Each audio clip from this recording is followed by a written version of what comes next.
Hello there, and today we will be reading Smokey McSoot and the Case of the Missing Mouse, as written, illustrated, and narrated by Eliza Criswell.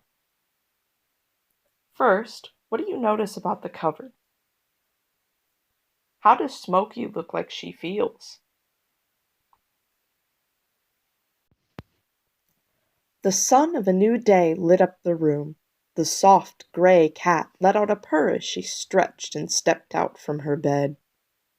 Smokey took her favorite brush and ribbon and skipped to the mirror. As she tied the bright red bow, she patted down all her matted fur balls with the brush. Suddenly, a crash came through the door, and she leapt back into bed, covering her head with a blanket. After a minute, Smokey peeked out and snuck quietly to the door, trailing her blanket like a cape. A vase was knocked to the floor.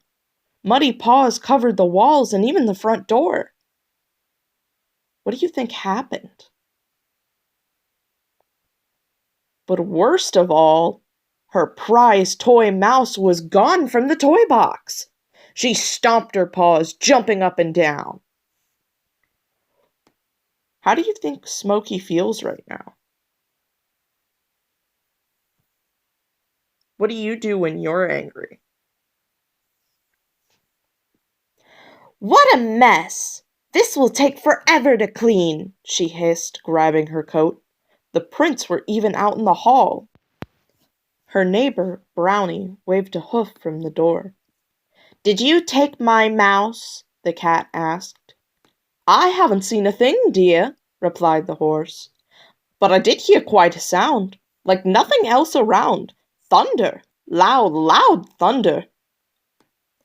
The cat waved her paw and gave Brownie a smile. Never mind, then. What do you think could have made such a loud noise?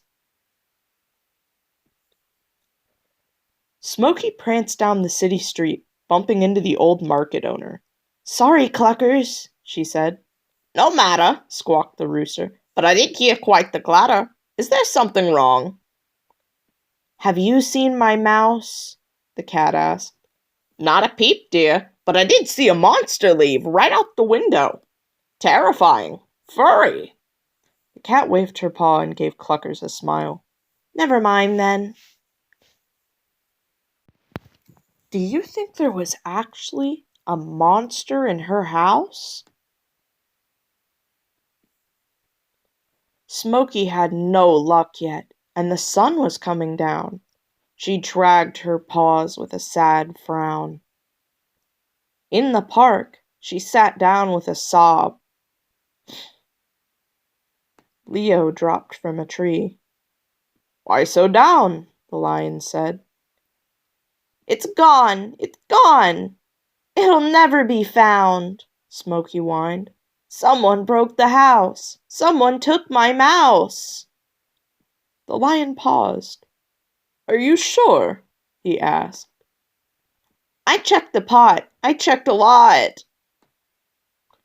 Never mind, then, the lion smiled. Smokey cried all the way home. In her house, her brother sat, hanging up a hat. Oh, Scat, have you seen my mouse?